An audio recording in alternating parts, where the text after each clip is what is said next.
All right. Hey, and we're live. Hey, folks, welcome. And thanks so much for joining us today. My name's Jeff Gothelf, and I'm here with Eric Steege. Eric. Good morning. That's Eric. Good afternoon, Eric wherever you are. Nodding his head. I just wasn't sure if they'd know who Eric was. There's two other dudes here. And then we've got Josh Seiden over in the studio in Massachusetts. Josh, how's it going over there? It's good, although I'm not sure that we are live, gentlemen. It says live. I know, but I'm looking on YouTube, and let's take a look. We're all patiently waiting to see if the technology works. It's good. Technology's working. We're live. All right. Excellent. All right, listen, baby steps. We're all learning how to do this in this new, all of us are now video producers from home, live television producers. So it's amazing. Folks, thanks so much for joining us. Again, we're happy to be here. We've been looking forward to doing this for a little while now. So we're excited we finally put it together. We're glad you're here to join us. We're going to talk about the intersection of Agile and human resources today. We're going to share our opinions. We're going to look for your comments and your insights in the comments as well. So if you've got anything to add, please do add it to the comments and we will see it. And we can also kind of ask you to elaborate as well. I think as we get started here, it'd be really helpful. We're going to introduce ourselves very, very quickly in just a second. Before we do that, it would be really nice to get a sense of who's here and tuning in with us today. So it would be fantastic if in the chat, you could just tell us a little bit about yourselves. There's two things that we'd love to hear from you. Number one, where are you calling from, or where are you tuning in from, I guess? And then the other is, what do you do? What's your job title? Because as Eric was asking kind of before we go live, we're trying to get a sense if there are HR folks here who are curious about Agile, if we've got Agile folks here who are curious about HR, product folks, et cetera. It'd be really great to get a sense of where you're tuning in from and what it is that you do. So if you could drop that in the comments, that would be very, very helpful for us.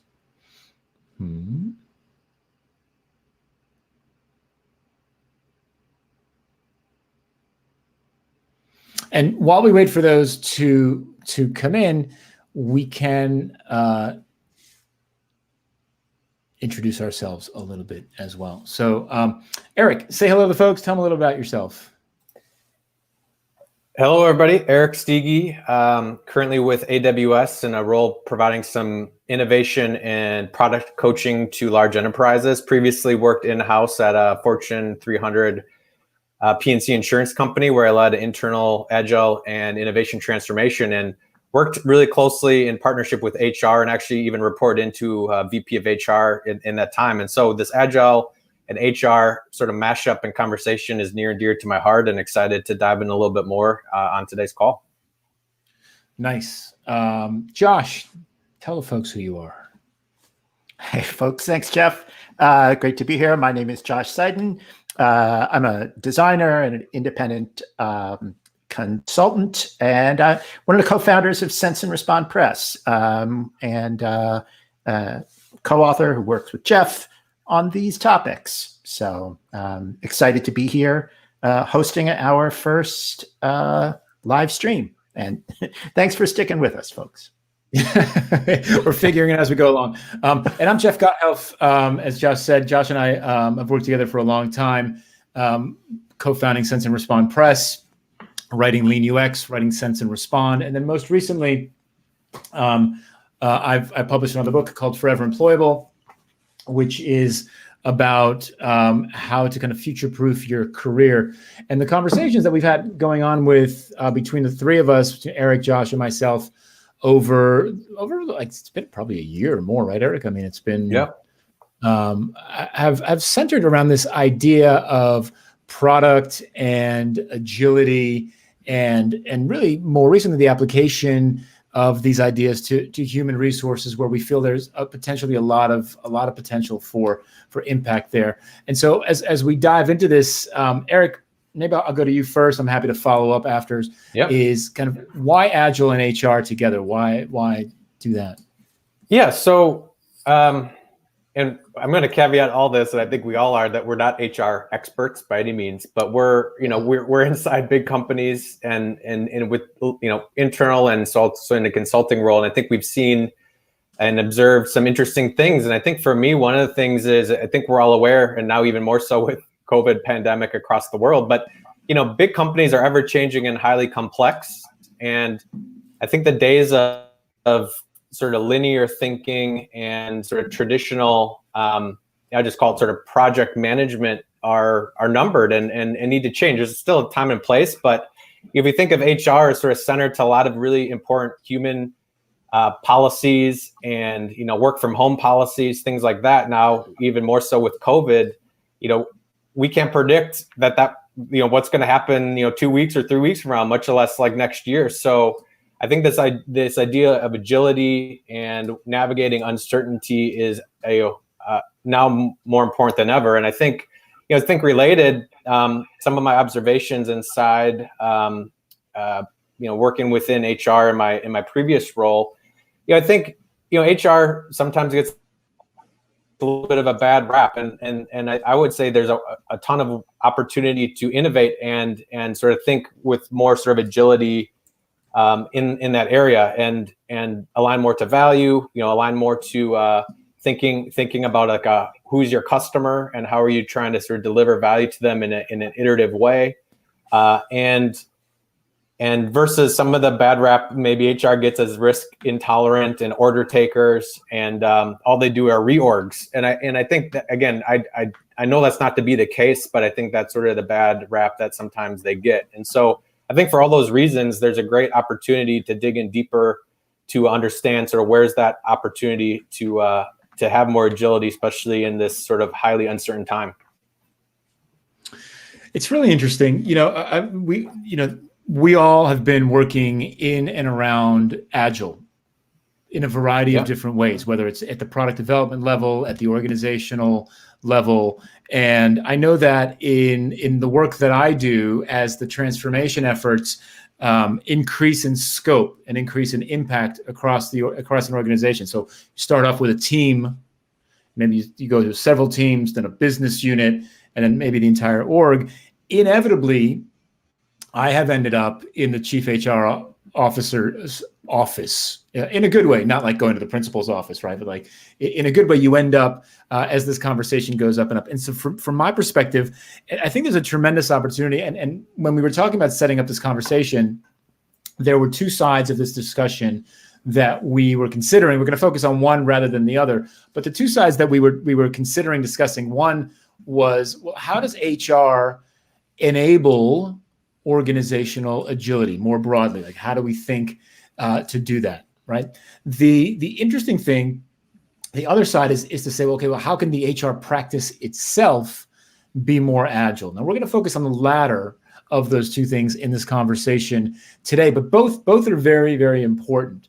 For this conversation, I think applying agility to the practice of human resources is not just a nice to have. I think it's an absolute, it's a must have these days because of the changing realities on the ground are overwhelming, right? So I mean, COVID is such an easy and obvious example, right? But it's the world we live in right now. None of us saw this coming. None of us expected this, but all of a sudden we've had to completely reinvent how we work, how we collaborate, how we hire. There are folks who got hired in the last 10 months who have never met their teams before. Right? How do you adjust your practice to do that? And so what I hope to get out of this conversation today is to kind of throw around a bunch of ideas and then hear from the folks as well who are tuning in about how to increase the agility of the human resources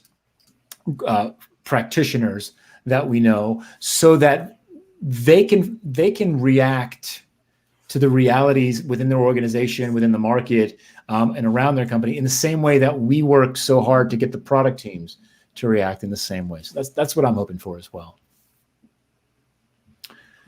Cool. Josh? Anything you'd like to add to that, Josh?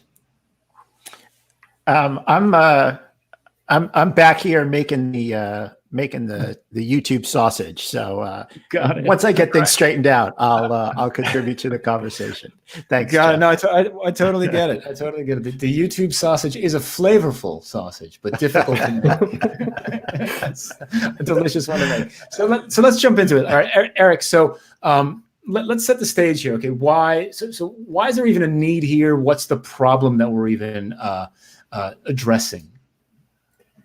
Yeah, so I think I think there's sort of the buzzword alphabet soup. The HR gets involved in, and I think big or small, but even big enterprises. What's interesting is there's like multiple transformations happening simultaneously, and again, I think now more than ever, the world's changing faster. And I came from a startup world, and then went into big companies, and people sort of joke, the outside, the external market is changing so fast, with the sort of the startup lens, and how do big companies compete? And I think like the interesting thing is big companies are changing so fast, and there's so much churn and things changing very quickly in the internal market of an enterprise company. And so I think, there's digital transformation, there's, future of work, there's sort of new fancier buzzwords like anti-fragile. And I think, at the end of the day, I think there's this opportunity for everybody, not just product teams. We could have a whole side conversation in Agile and finance. Obviously today we're talking about HR, but I think the interesting thing is, I think, who has the most levers to pull inside a big company, that create people policies, create hiring policies, create, incentives for behaviors. It's HR. So I think they're sort of at this really important sweet spot and high leverage point to act and sort of act the way and lead the way to being more agile, but also sort of use these same concepts to test new policies, new procedures, new things that can also magnify and create sort of the flywheel of agility at a broader scale for their company. So sort of live. I think there's opportunity and problem to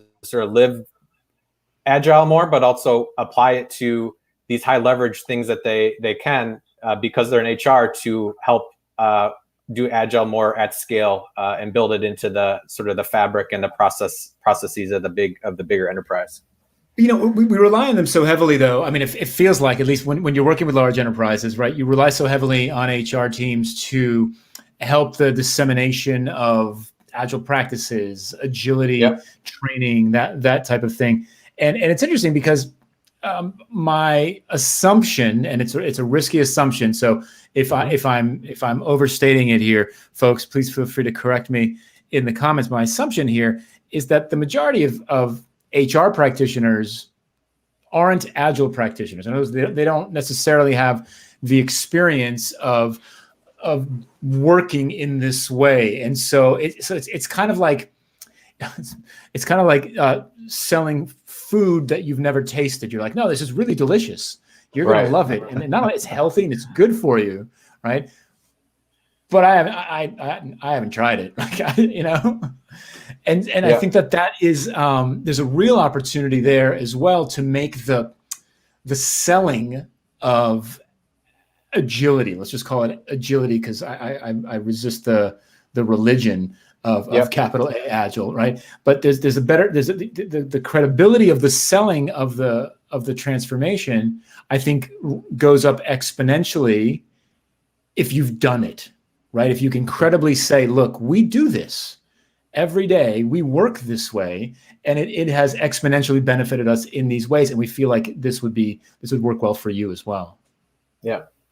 Well, and I think in some previous companies, I think that was the neat thing is from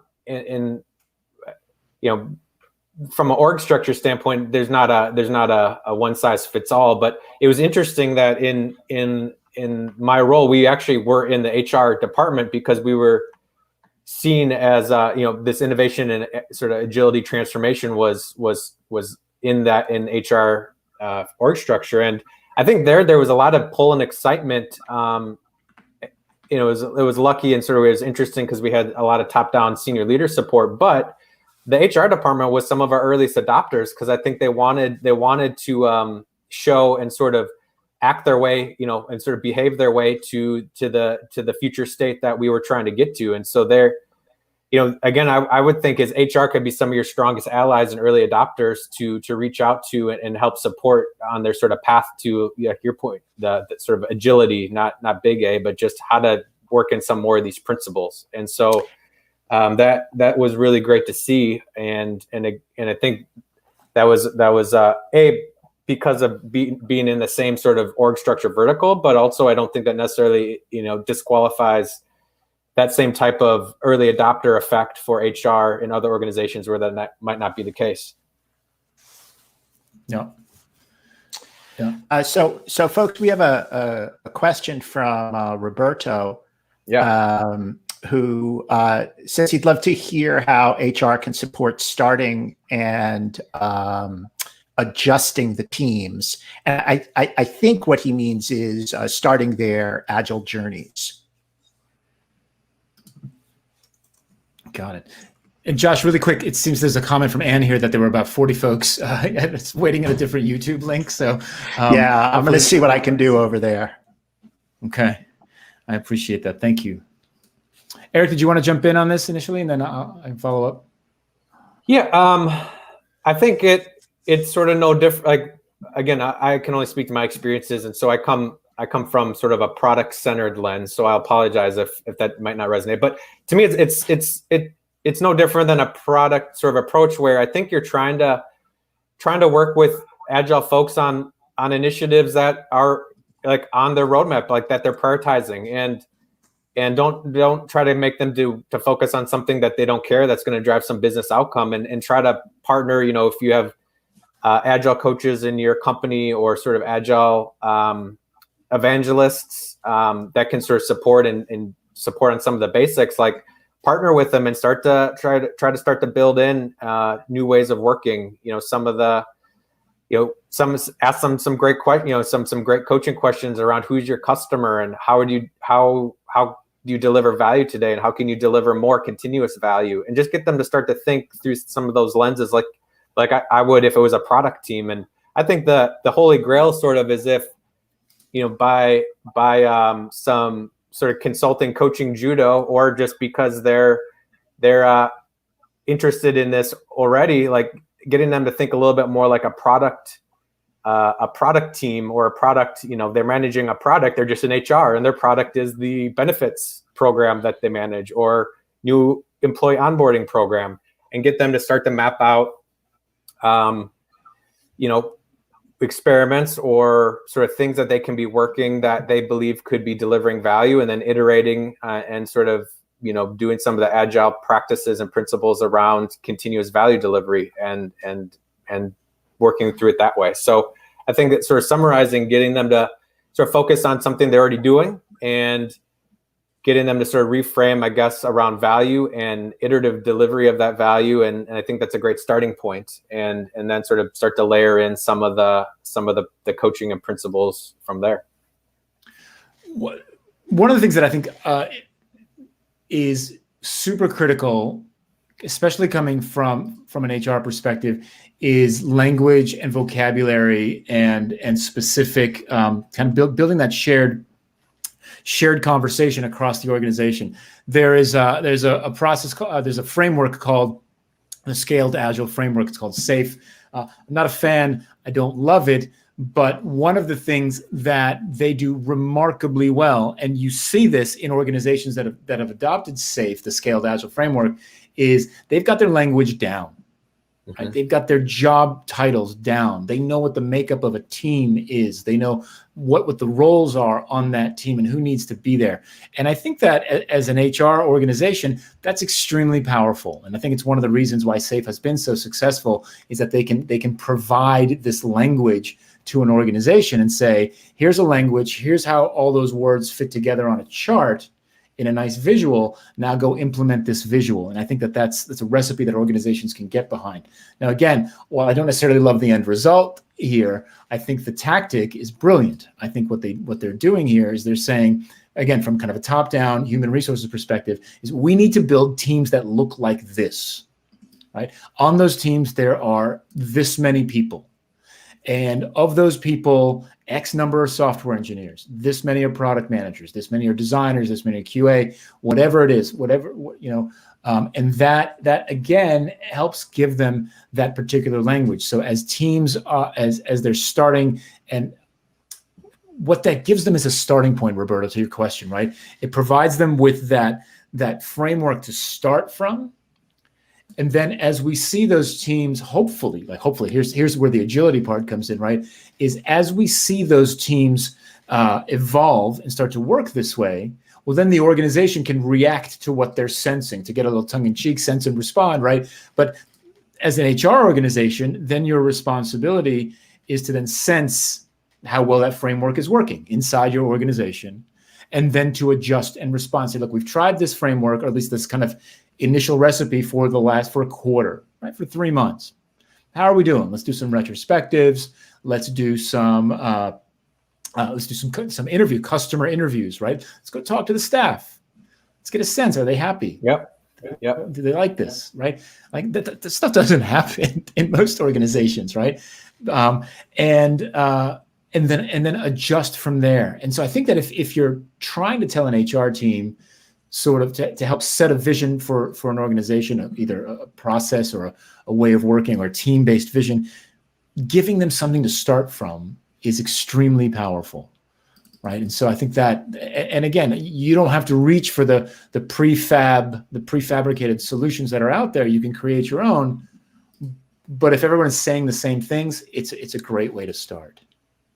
And one thing to sort of add on to that, Jeff, is I think that language is a great call out. And in addition, I think helping them reframe a little bit around like a metric, right? Sometimes like we all fall into this trap, and it's not just HR department, but sort of why are we even doing this program in the first place? And just one tangible example, I knew a team that, they honed in on this metric, in HR called 0 days to fill. Before that, it was like 70 plus days from when a job rec was posted to when a person was hired on average, and they sort of had feedback from the hiring managers that was too long. How do we improve that, get that metric down? And they sort of created the audacious, like 0 days to fill was their sort of mantra and their metric. And I think then through like the sense and respond and the, talking to customers, trying to understand like the root cause problems, like they broke that problem down and started to sort of build incremental iterative sort of improvements, reducing the number of days fill. And so sort of layering in like that, getting HR teams to sort of rethink metrics and like, why are we doing this HR program in the first place? So like, how do we measure success towards it? I think in a different way. Yeah. Look, I mean, so Gabrielle's got a question here. Let's jump into that, and then great questions. And so Gabrielle says, "Look, hi, Gabrielle. How do you support career development from a hierarchical, I can get up to the next role, to a more, I can follow my own pattern in a rigid band level based structure that most companies have?" That's a really good question, Eric. Ooh, throwing it over. Okay. So again, there's not a one way to do this, but I have seen some really interesting, and I can call a couple companies that are trying to tackle this in different ways. And what I love about how these companies have done is, again, they're trying to sort of use the test and learn mantra to figure out the right solution for their organization. Two specifically that I want to call out are Procter & Gamble has this really sort of sacred cow career tracking program, and it's sort of traditional for their brand managers, and they've started to test alternative career paths for employees that might not fit some of the sort of normal career progressions that they had been doing for the last 30 years. And so there's they're sort of restructuring job titles and sort of, how you get promoted. But they're doing experimentation all along the way. And they've even created one for innovators. So like, how do you make a career track of being an innovator versus being like, again, the bread and butter sort of brand manager that Procter & Gamble was accustomed to. So, you can do a little research, and I think they actually have a case study on sort of their career tracking work. The second one is, I think this, if you sort of zoom out from sort of a career path standpoint, I think, companies in general are struggling and have struggled with how do you shift the right talent around in a dynamic way based on your priorities. And like, that's like an agile problem right there, opportunity. And so I think, I've seen different companies create almost like internal talent marketplaces and like matching career growth plans and needs and wants with, subject matter expertise, factors and, a backlog of projects that people need help on. And so there's some of these are a little bit more informal, where you can sort of do things on the side to plug into projects, but there's some that are more structured where they have sort of formal, you almost like have to apply, as an employee, and people have a job board that they're sort of posting projects and initiatives and sort of trying to dynamically match talent, internally to, right time, right place of talent. And so there's more, I haven't seen anything that's like the winning sort of secret sauce there, but I think there's people heading in the right direction, sort of experimenting around some of these internal talent marketplaces. And yeah, Jeff, I don't know your take on that, but I think that's really interesting, sort of an agile career path, and it probably aligns a lot with your forever employable thought process too. I mean, look, it can, right? I think if the opportunity is there within the organization, I think it can. What I think this becomes, where this becomes really interesting, right, is when we start to think about the success criteria for career paths, right? So what is as an organization, right, as an HR organization, looking kind of onto the company, the staff that we employ, when it comes to career paths, let's be very specific in taking kind of a bit of a product view, right? A prescribed career path, or as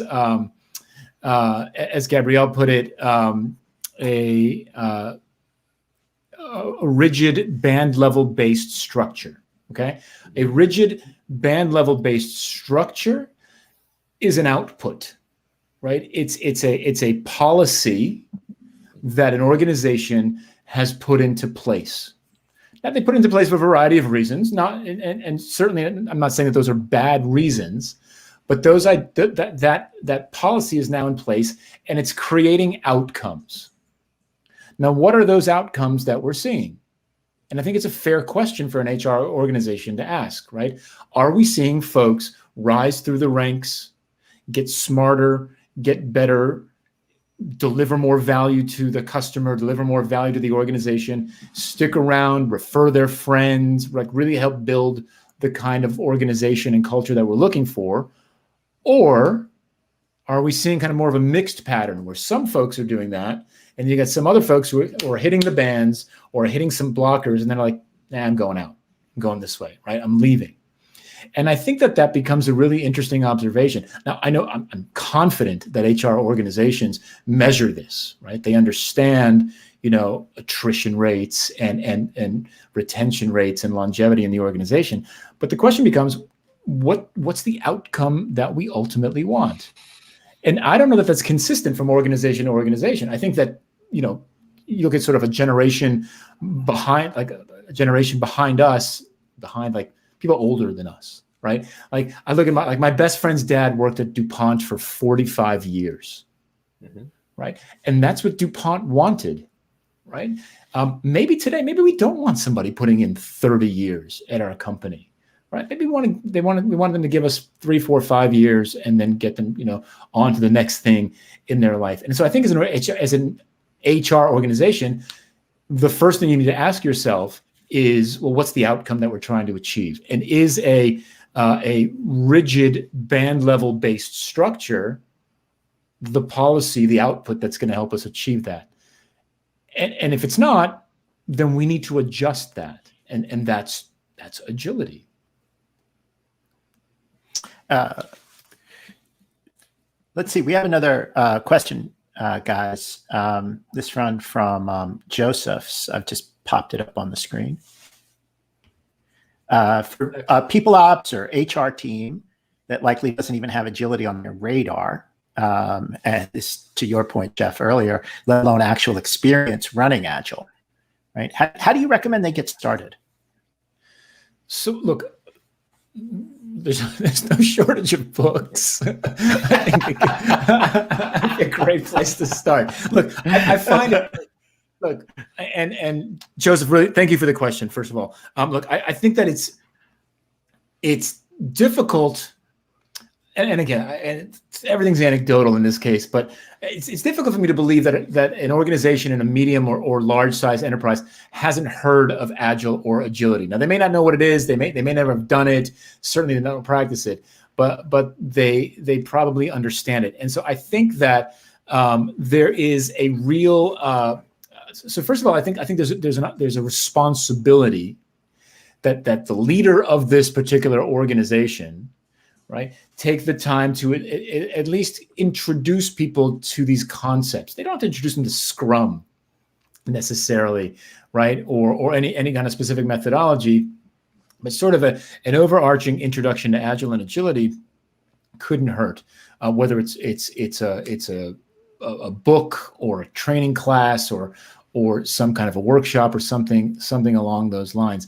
I think the most important part when introducing this, and this has always been the challenge with applying Agile anywhere outside of software development, is making it relevant to their day-to-day, making it relevant to the work that they do. Because you could say sprints and stand-ups and velocity and estimations and backlogs to these folks all day, but I got to hire people. I got to put butts in seats, or I've got to professionally develop some folks here.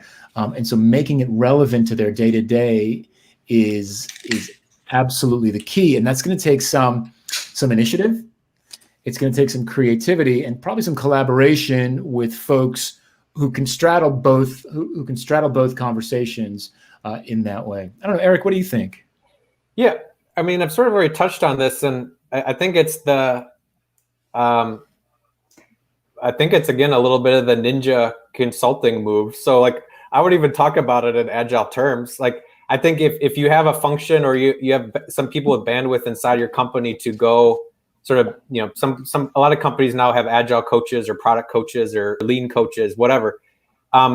If you can get some of those individuals' times to support some high priority, important, HR focused initiatives, and treat them in a similar way, or provide some coaching resources to them in a similar way, just like you would like your product team or your dev team.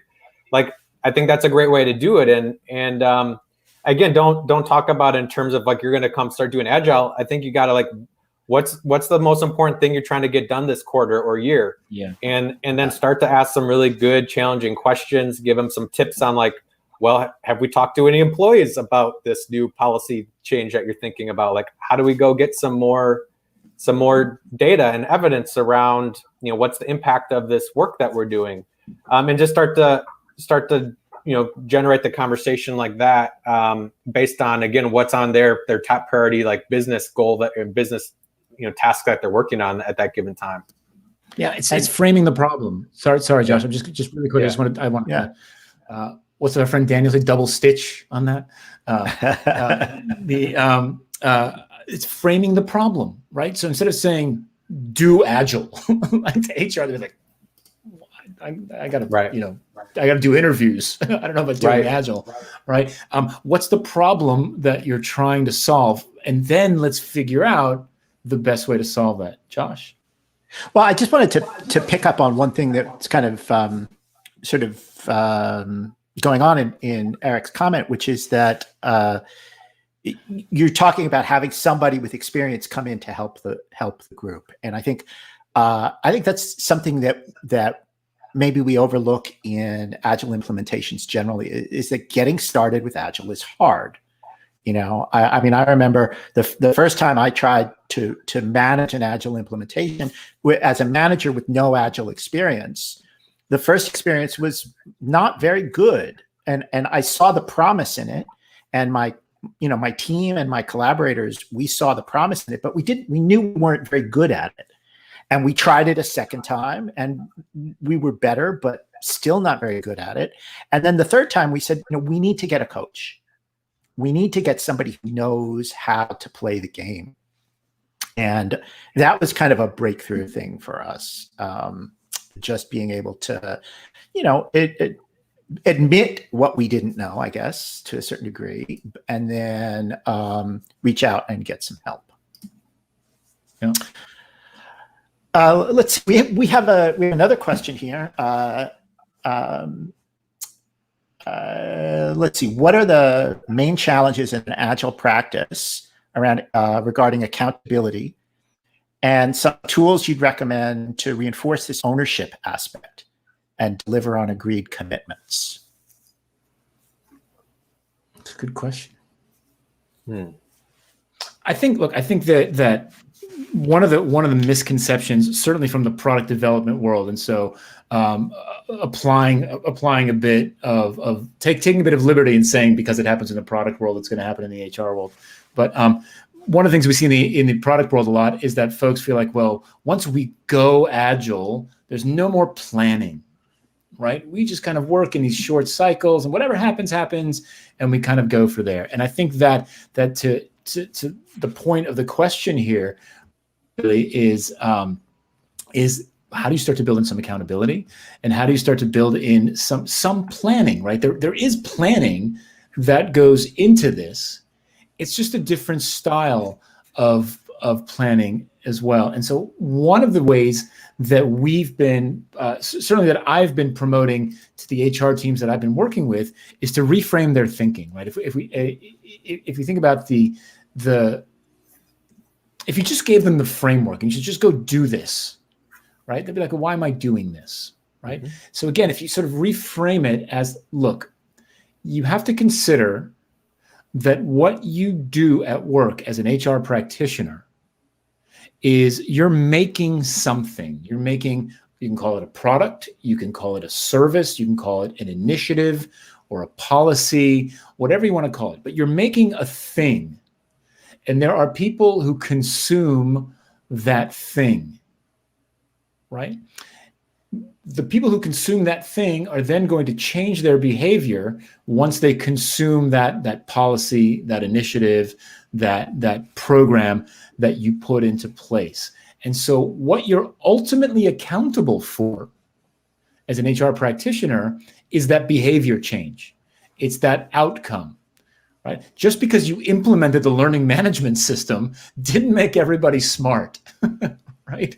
Didn't make everybody an excellent software developer or a marketer or an accountant, right? That was the system that was supposed to deliver the learning, but we're looking for the consumption of that learning content and then changes in the behavior due to the consumption of that learning content.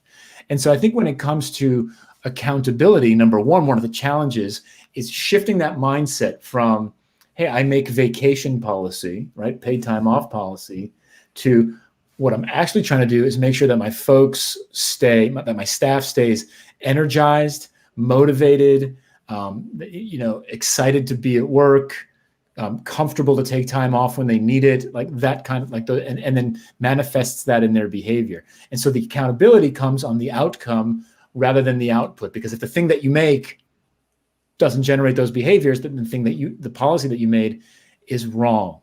And so to me, that's one of the biggest mindset shifts that we need to bake into human resources teams to increase their agility and then kind of change the accountability that they're focused on. I don't know, Eric, what do you think? Yeah, I think that's a great sort of bottom-up tactic, and it sort of goes back to our conversations around like what's the metric and reframing around sort of the problem and opportunity. I'm going to take maybe a little bit of a different angle and say I do think there's also a huge opportunity, who's ever, HR as a strategic competitive advantage for a company. And do you want your HR function to be seen as a cost center or as a value creator? And I think then, from an accountability standpoint, if you're setting these goals that are more, at a high level strategy and vision of what the function of an HR department is for your org, if you're setting those that are more of a cost center around and sort of more output focused metrics, like we're gonna have a new talent retention policy versus like, again, like what are we trying to accomplish for that, and even aligning some incentives around that. I think that could go a long way. So I think you need both sort of the behavior change at the team level, but also I think that HR leader, the chief HR officer, chief people officer, that sort of has a lens of we're going to be a value creator for the company, and as a result, how do we set up our goals and our sort of success metrics to align towards that. And I think you need both of those. And one thing, just as like a caveat, another thing I've seen that's hard, but I think it's even harder for HR because, again, a lot of times they're seen as an expense or a cost center versus a sales function or things like that. Is HR people I know are stretched really, really thin, and it's a classic, like they're spending 10% on 10 different projects at the same time. And so I think trying to on sort of one extreme solution to that I've seen is like Intuit, for example, actually hires and their job descriptions are like product manager over employee benefits or product manager over, and they try to create these sort of single threaded leader over a specific program or HR function or policy. And again, Intuit on the extreme sense of the word sort of hires for people that have more of that ownership, accountability, sort of experience and skill set and mindset to some of these positions. So I think you can build that, but you also can hire for it. And then you need that high level chief people officer sort of mentality that we're a value creator, not a cost center. Which is a great transition, Eric, or a good opportunity to transition to Yasith's question here about values, right? What kind of values should an Agile HR team have? And you're talking about, Agile, an HR team sort of rethinking itself from like being a cost center to being a value creation function. What other kinds of values are interesting in this context? I can jump on that one if you want, Jeff. Great question.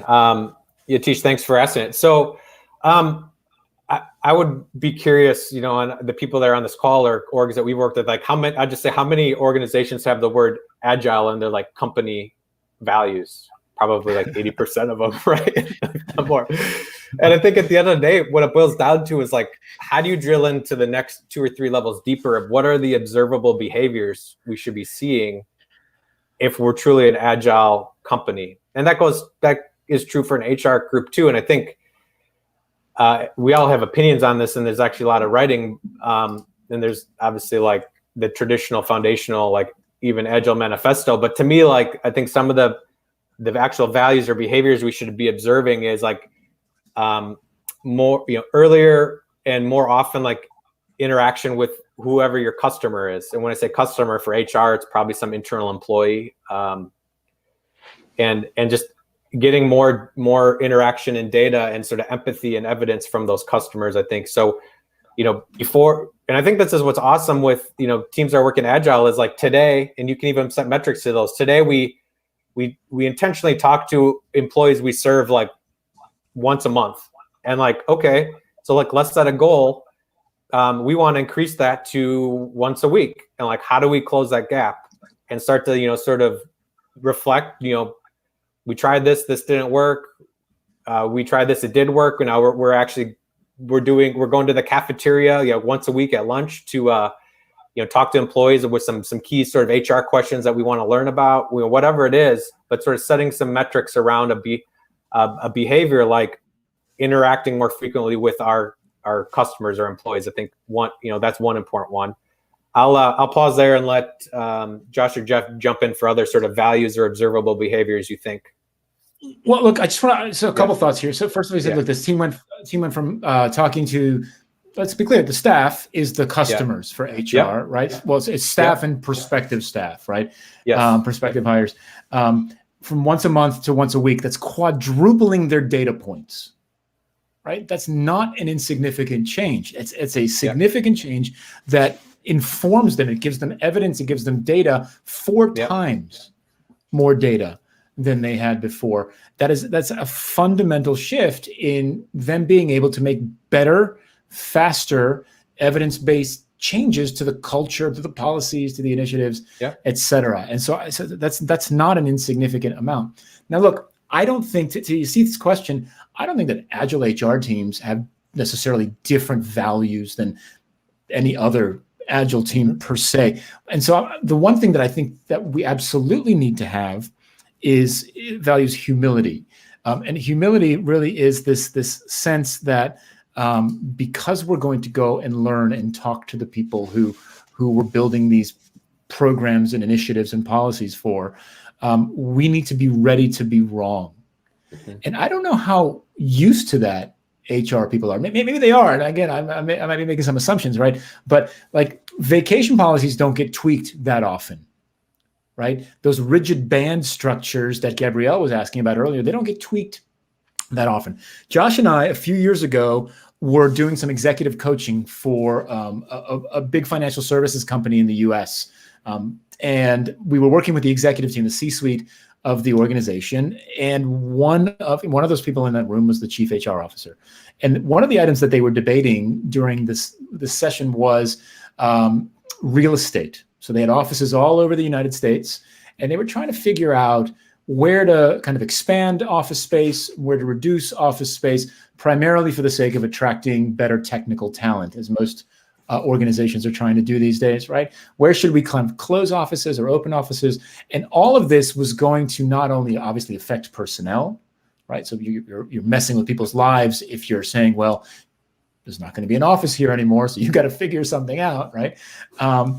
It was also messing with team structures within the organization. So there was a bunch of assumptions going on that, hey, this wouldn't be terribly disruptive to a bunch of people's lives.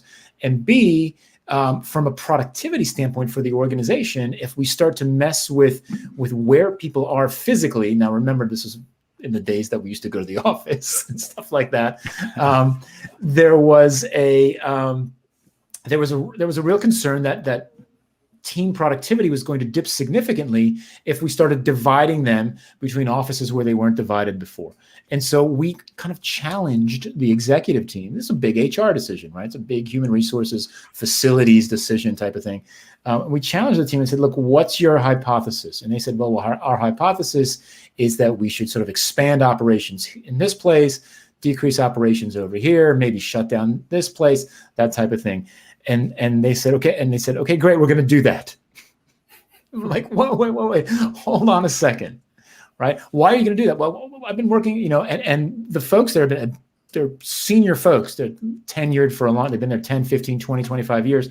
We've been here for a long time. We know these folks. We know how this business works. We're just going to make it happen. It'll be fine. And we were like, you're going to mess with like 5,000 people's lives here, right? Yeah. Before you jump into this, right? Let's just be a fraction, let's add just a fraction of humility to this conversation and go test those assumptions. And we literally said, go talk to the people who might be affected by this and get a sense of how comfortable they are with these types of transitions. And they did.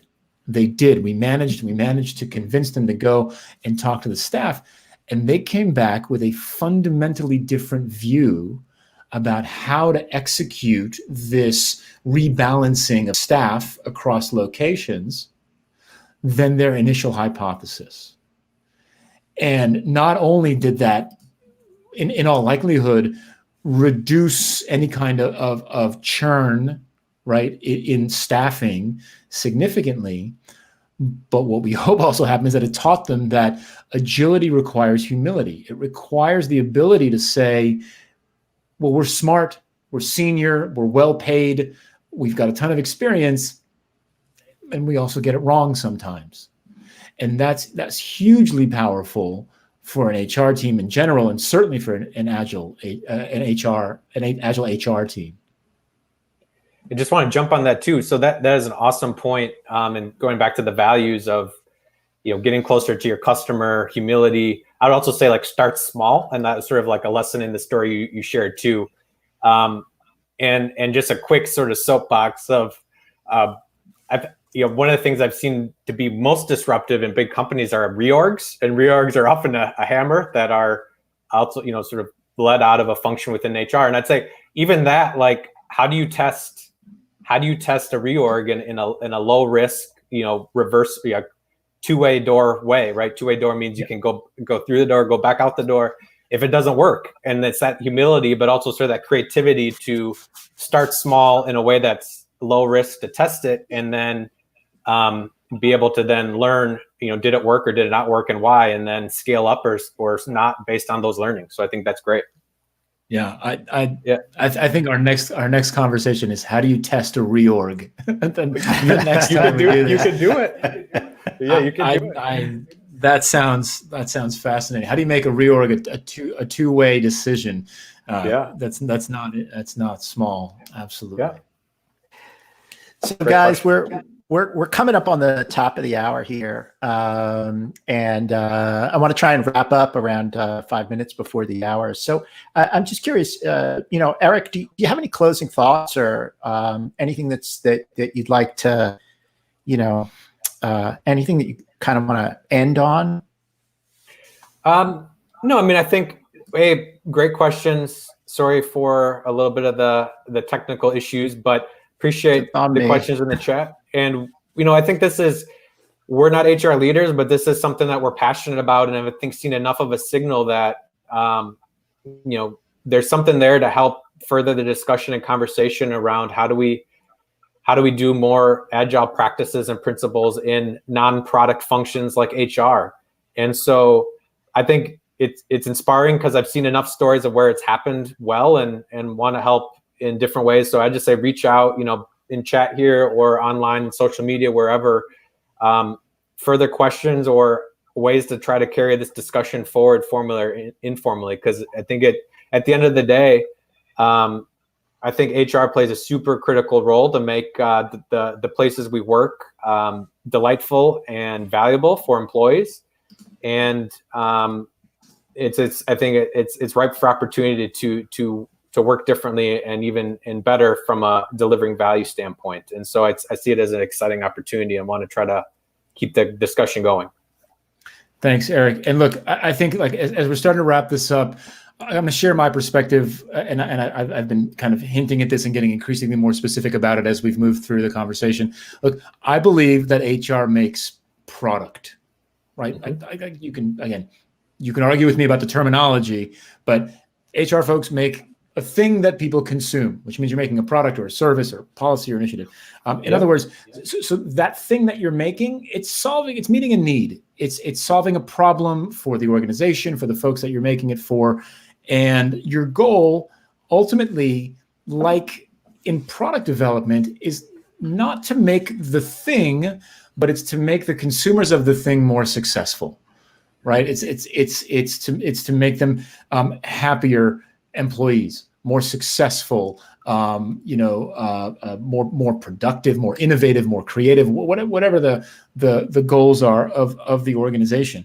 And so I think that if you're thinking about ways to increase the agility of your HR organization, right, one of the first things to do is to really start to reframe the work that you're doing as a problem to solve.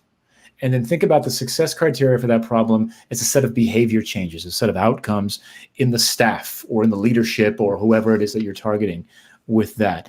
That fundamentally starts to build agility into the way that you work, because it implicitly or potentially explicitly says, we don't know exactly how to get this behavior to happen, right? That's that humility coming in there as well. And so we're going to try some things. We're going to experiment with the reorg, which I'm dying to find out how we do that, right? Or we're going to test out a different compensation structure with just one business unit or something along those lines, right? See how that affects the behaviors that we care about, and then scale and optimize and grow that over time. And so that's really where the agility for these organizations comes from. And I think that's a great way to kind of wrap this up and give you something to take home with, is how do we think about what HR does as a product or a service? Who are the consumers of that service? And if we do a great job, we pick the right initiatives, we deploy them appropriately, we structure them appropriately, how do we know we did a good job? Right? What are the behavior changes that we want to see in those folks to tell us that that we've done that? And if we don't get that right, how do we build the kind of frameworks that allow us to adjust what we're doing over time? That's really where the agility comes from. All right. Jeff, thank you so much. Eric, thank you. Folks, thank you for joining us today. Thanks for hanging with us through the challenges at the beginning. If you like what you saw today, hit that subscribe button, smash that button, as they say here on YouTube. Check us out, senseandrespondpress.com. And let us know what you'd like to see on future streams. This is our first stream. We're delighted to have you here joining us. And with that, thanks very much. Thanks, folks. See you next time. Thanks, everybody. Cheers.